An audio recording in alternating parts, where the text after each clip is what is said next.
ओम शांति। 21 अक्टूबर 2022 बाबा की महावाक्य। मीठे बच्चे, इस समय स्वयं भगवान तुम्हारे सामने हाजिर नाजिर है। वह बहिश्त की सौगात लेकर आया है, इसलिए अपार खुशी में रहो। प्रश्न: बाप अपने बच्चों पर कौन सी ब्लेसिंग करते हैं? उत्तर: बच्चों को आप समान नॉलेजफुल बनाना, यह उनकी ब्लेसिंग है। जिस नॉलेज के आधार से नर से श्री नारायण बन जाते हैं, बाबा कहते हैं, बच्चे, मैं तुम्हें राजयोग की शिक्षा देकर राजाओं का राजा बनाता हूँ। मेरे सिवाय ऐसी ब्लेसिंग कोई कर नहीं सकता। गीत: मुझे गले से लगा लो। ओम शांति। यह इस समय बांधेलियों का बुलावा है, क्योंकि सारी दुनिया उदास है। उसमें भी गोपिकाएं बहुत उदास हैं। वह गाती हैं कि हम सहन नहीं कर सकते। भक्ति में तो बुलाते रहते हैं, परंतु उनको मालूम नहीं है कि भगवान कौन है। यहाँ की गोपिकाएं जानती हैं, परंतु बांधेली हैं, दुखी हैं, चाहती हैं कि बाबा हमको गले का हार बना दे। रुद्रमाला शिव की मशहूर है, तो इस समय ब्राह्मण ब्राह्मणियां चाहती हैं कि हम शिव बाबा के गले में पिरोए रहे, क्योंकि इस समय स्त्री पुरुष आसुरी गले का हार है। बच्चियां चाहती हैं हम अब ईश्वरीय गले का हार बने। जरूर जब बाप हाजिर नाजिर हैं, तब तो कहते हैं, जब कसम उठाते हैं तब कहते हैं, ईश्वर को हाजिर नाजिर जान सच कहेंगे। बड़े बड़े गवर्नमेंट के मिनिस्टर भी कसम उठाते हैं, गीता हाथ में लेते हैं, क्योंकि भारत का धर्मशास्त्र है, तो एक ईश्वर का कसम उठाते हैं। ऐसे नहीं, सब ईश्वर हैं, सबका कसम उठाते हैं, तो जरूर बाप कभी हाजिर नाजिर हुआ होगा। इस समय तो नहीं है, सिर्फ तुम्हारे लिए हाजिर नाजिर है, जो तुम बच्चों को पढ़ा रहे हैं। शिवरात्रि भी मनाते हैं, जरूर आया होगा। कैसे आया, क्या आकर किया, यह कोई को पता नहीं है।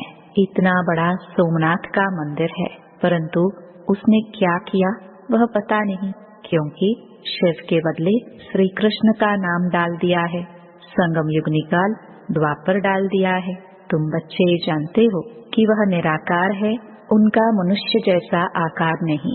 अब वह हमारे सामने बैठा है, तुम उनको हाजिर नाजिर देखती हो। बरोबर नॉलेजफुल ब्लिसफुल है, नॉलेज देते हैं, यही उनकी ब्लिस है। इस नॉलेज की ब्लिस से तुम नर से नारायण बनते हो।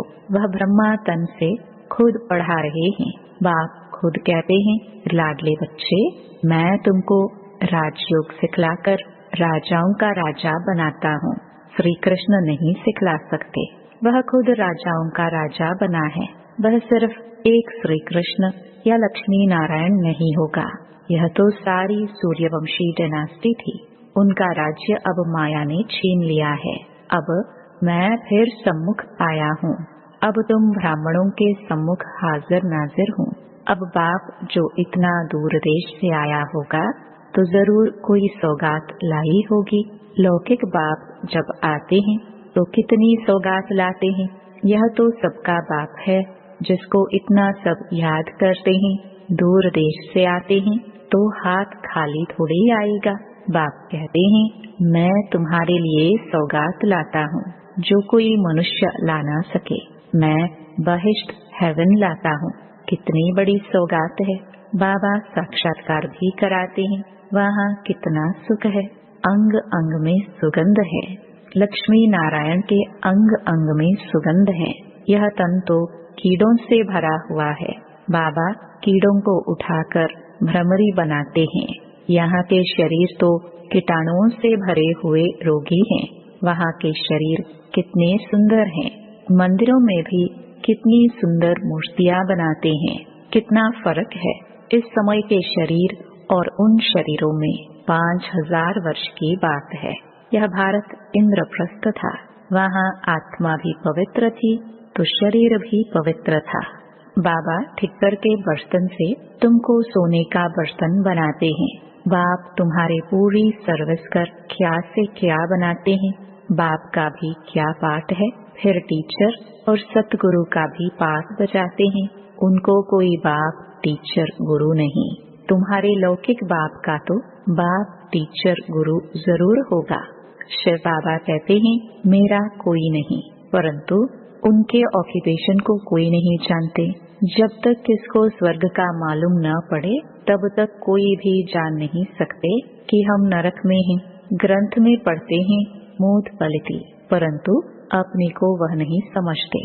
बाप आया है ज्ञान देकर काले को गोरा बनाने के लिए। इस समय तुम ज्ञान सूर्य ज्ञान चंद्रमा बन रहे हो। सन्यासी पवित्र प्रवृत्ति मार्ग नहीं बना सकते हैं। वह यह नहीं कह सकते कि हम तुमको राजाओं का राजा बनाते हैं। वह निवृत्ति मार्ग के हैं। डर कर घर बार छोड़ जाते हैं। यहाँ कोई डर नहीं।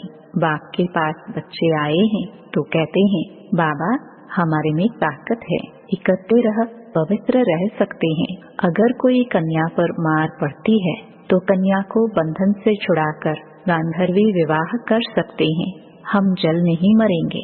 ज्ञान तलवार बीच में रखेंगे। दोनों ब्राह्मण ब्राह्मणी भाई बहन कैसे विष पी सकते? शास्त्रों में भी गांधर्वी विवाह के लिए लिखा है, परंतु इसका अर्थ नहीं समझते। सन्यासी तो कह देते नारी नरक का द्वार है। उन्हों के पास ज्ञान तलवार तो है नहीं जो इकट्ठे रह पवित्र रह सके। तुम उनसे बहादुर हो। काम चिता से उतर ज्ञान चिता पर बैठते हो तो काले से गोरे बन जाते हो। सन्यासी तो आजकल शादी भी कराते हैं। चर्च में भी शादियां होती हैं।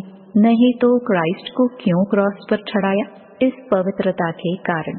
कहाँ यह कौन है जो कहते हैं पवित्र बनो? आफते तो आती हैं। यहाँ भी शिव बाबा पर नहीं आती हैं, परंतु जिसमें प्रवेश करते हैं लॉन्ग बूट में उस पर आती हैं। वाट वंदे रास्ते चलते ब्राह्मण फंस गया। पुरानी जुगती है ना। यह थोड़ी कहते हैं मैं श्री कृष्ण हूँ। कहते हैं राजयोग सीखूंगा तो नर से नारायण बनूंगा, परंतु अब नहीं है। वैसे बच्चों को निश्चय है कि हम नर से नारायण नारी से लक्ष्मी बनेंगे। फेल नहीं होंगे। जो क्षत्रिय बने, राम को 35 से कम मार्क्स मिले तो चंद्रवंशी में चले गए।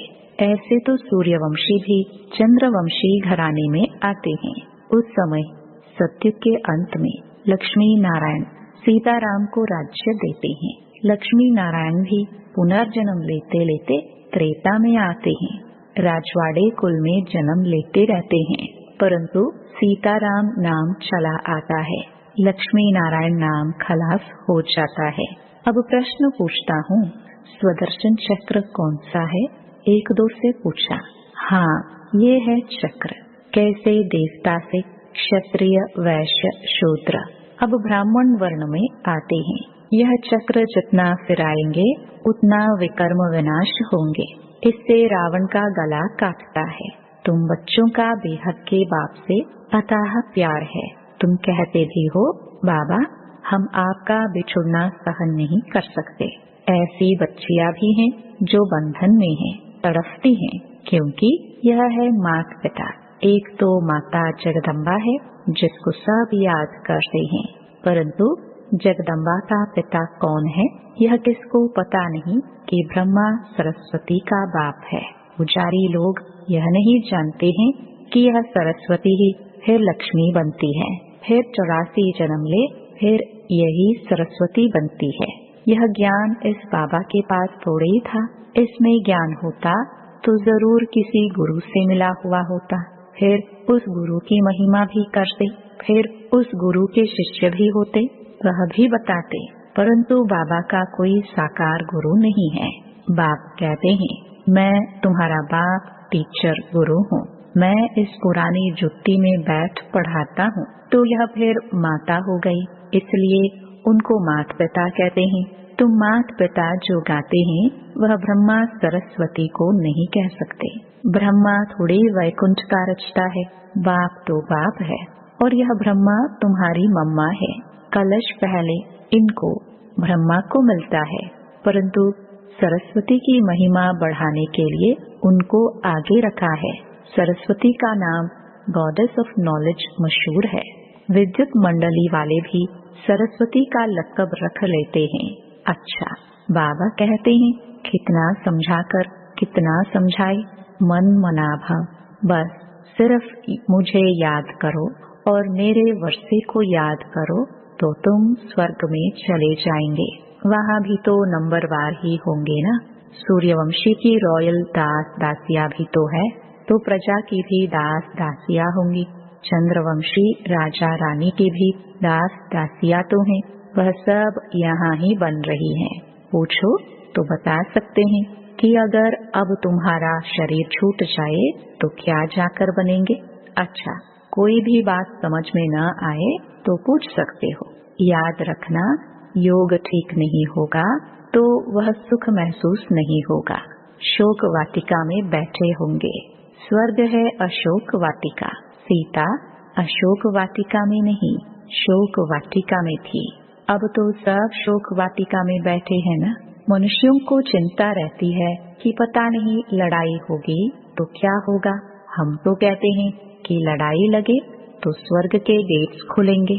अच्छा, याद रखना, सच्चे दिल पर साहिब राजी। अगर अंदर शैतानी होगी तो विघ्न डालते रहेंगे, तो फिर कड़ी सजाएं खाएंगे। ट्रेटर्स को हमेशा कड़ी सजाएं मिलती हैं। यह तो सुप्रीम जज भी है।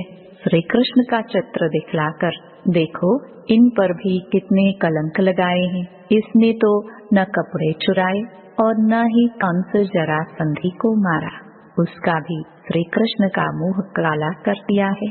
अच्छा, बाप दादा तो तुम बच्चों के सम्मुख हाजिर नाजिर है। तुम कहेंगे हमारी नजर के सामने है, पतित बूट में आया है। भगवान खुद कहते हैं मैंने पतित बूट में प्रवेश किया है, तब तो पावन बने। अब ब्रह्मा की रात है तो ब्रह्मा भी रात में होगा ना। फिर विष्णु बनेंगे तो दिन हो जाएगा। अच्छा, मीठे मीठे सिखिलदे बच्चों को याद प्यार दे रहे हैं। दादा कहो व गुप्त माँ कहो, वंडरफुल राज है। बाप दादा मीठे मीठे बच्चों को नंबरवार पुरुषार्थ अनुसार क्यों कहते जानते हो। बाबा प्यार तब करेंगे जब बाबा मुहाफिक सर्विस करते होंगे। जो जैसी मदद करते हैं वह भी तो प्रजा में आएंगे ना। उसमें भी नंबरवार साहूकार प्रजा भी होती है ना। अच्छा, गुड मॉर्निंग। रूहानी बाप की रूहानी बच्चों को नमस्ते। धारणा के लिए मुख्य सार।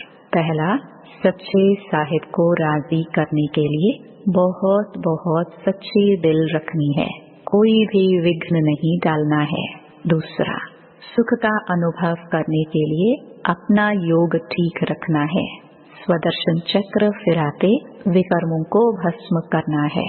वरदान, न्यारी अवस्था में स्थित रह हर कार्य करने वाले सर्व के व परमात्म प्यार के अधिकारी भव। जैसे बाप सबसे न्यारा और सबका प्यारा है। न्यारापन ही प्यारा बना देता है। जितना अपनी देह के भान से न्यारे होते जाएंगे उतना प्यारा बनेंगे। बीच बीच में प्रैक्टिस करो। देह में प्रवेश होकर कर्म किया और अभी अभी न्यारे हो गए। ऐसे न्यारी अवस्था में स्थित रहने से कर्म भी अच्छा होगा और बाप के व सर्व के प्यारे भी बनेंगे। परमात्म प्यार के अधिकारी बनना कितना बड़ा फायदा है। स्लोगन, शुभ भावना का स्टॉक फुल हो तो व्यर्थ को फुल स्टॉप लग जाएगा। मातेश्वरी जी के अनमोल महावाक्य। आत्मा कभी परमात्मा का अंश नहीं हो सकती है। बहुत मनुष्य ऐसे समझते हैं हम आत्माएं परमात्मा की अंश है। अब अंश तो कहते हैं टुकड़े को। एक तरफ कहते हैं परमात्मा अनादि और अविनाशी है, तो ऐसे अविनाशी परमात्मा को टुकड़े में कैसे लाते हैं। अब परमात्मा कट कैसे हो सकता है। आत्मा ही अजर अमर है, तो अवश्य आत्मा को पैदा करने वाला अमर ठहरा। ऐसे अमर परमात्मा को टुकड़े में ले आना गोया परमात्मा को भी विनाशी कह दिया। लेकिन हम तो जानते हैं कि हम आत्मा परमात्मा की संतान हैं, तो हम उसके वंशज ठहरे अर्थात बच्चे ठहरे। वो फिर अंश कैसे हो सकते हैं। इसलिए परमात्मा के महावाक्य हैं कि बच्चे, मैं खुद तो इमॉर्टल हूँ, जागती ज्योत हूँ, मैं दीवा हूँ, मैं कभी बुझता नहीं हूँ और सभी मनुष्य आत्माओं का दीपक जगता भी है तो बुझता भी है। उन सबको जगाने वाला फिर मैं हूँ, क्योंकि लाइट और माइट देने वाला मैं हूँ। बाकी इतना जरूर है, मुझ परमात्मा की लाइट और आत्मा की लाइट दोनों में फर्क अवश्य है। जैसे बल्ब होता है, कोई ज्यादा पावर वाला, कोई कम पावर वाला होता है, वैसे आत्मा भी कोई ज्यादा पावर वाली, कोई कम पावर वाली है। बाकी परमात्मा की पावर कोई से कम ज्यादा नहीं होती है। तभी तो परमात्मा के लिए कहते हैं कि वह सर्वशक्तिवान है, अर्थात सर्व आत्माओं से उसमें शक्ति ज्यादा है। वही सृष्टि के अंत में आता है। अगर कोई समझे परमात्मा सृष्टि के बीच में आता है, अर्थात युगे युगे आता है, तो मानो परमात्मा बीच में आ गया, तो फिर परमात्मा सर्व से श्रेष्ठ कैसे हुआ?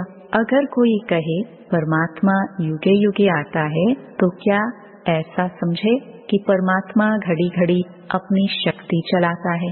ऐसे सर्वशक्तिवान की शक्ति इतने तक है। अगर बीच में ही अपनी शक्ति से सबको शक्ति अथवा सद्गति दे देवे, तो फिर उनकी शक्ति कायम होनी चाहिए। फिर दुर्गति को क्यों प्राप्त करते हो? तो इससे साबित सिद्ध है कि परमात्मा युगे युगे नहीं आता है, अर्थात बीच बीच में नहीं आता है। वो आता है कल्प के अंत समय और एक ही बार अपनी शक्ति से सर्व की सद्गति करता है। जब परमात्मा ने इतनी बड़ी सर्विस की है, तब उनका यादगार बड़ा शिवलिंग बनाया है और इतनी पूजा करते हैं। तो अवश्य परमात्मा सत भी है, चैतन्य भी है और आनंद स्वरूप भी है। अच्छा, ओम शांति।